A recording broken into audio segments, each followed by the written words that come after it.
વાત કરીએ ગુજરાત ભાજપ સંગઠને પ્રમુખોના નામની જાહેરાત કરી છે। અત્યાર સુધીમાં 9 જિલ્લા શહેર પ્રમુખોને રિપીટ કરાયા।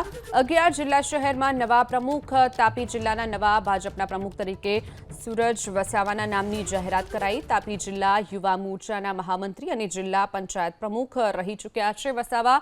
ભાવનગર જિલ્લા ભાજપ પ્રમુખ પદે દિગુભા ગોહિલના નામની જાહેરાત કરાઈ છે। અગાઉ જિલ્લા ભાજપ ઉપાધ્યક્ષ તેઓ રહી ચૂક્યા છે દિગુભા ગોહિલ।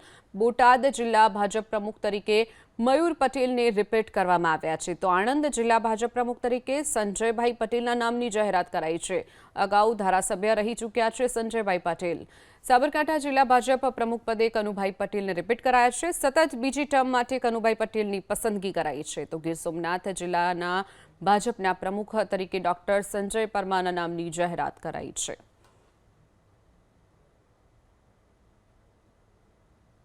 મહેસાણા જિલ્લા ભાજપ પ્રમુખ તરીકે ફરી એકવાર હરીશ ભીમ ઉપર પસંદગી ઉતરી છે। મારી સાથે ગિરીશભાઈ છે। ગિરીશભાઈ, ખાસ કરીને ફરી એકવાર 3 વર્ષ માટે આપની પસંદગી થઈ છે, કેટલી ખુશીને પક્ષ માટે કઈ રીતે આગળ કામ કરશો?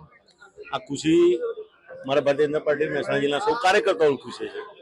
આજે પાર્ટીએ અમારા ઉપર વિશ્વાસ મૂકી અને ફરીથી મને પુનઃ જવાબદારી સોંપી છે, ત્યારે હું આપના માધ્યમથી શીર્ષ નેતૃત્વનો અને જિલ્લાના સૌ કાર્યકર્તાઓનો આભાર માનું છું અને આગામી દિવસોમાં સંગઠનનું કામ વધારે મજબૂત થાય, વધારે સારી રીતે કરી શકે, સૌનો સાથ મળે, સૌનો વિકાસ થાય, સૌનો પ્રયાસ રહે અને સૌનો વિશ્વાસ રહે, એ રીતે આગળ વધીશું અને સૌને સાથે રાખીને ચાલી અને પાર્ટીને વધારે મજબૂત કરીશું। જિલ્લામાં જે રીતે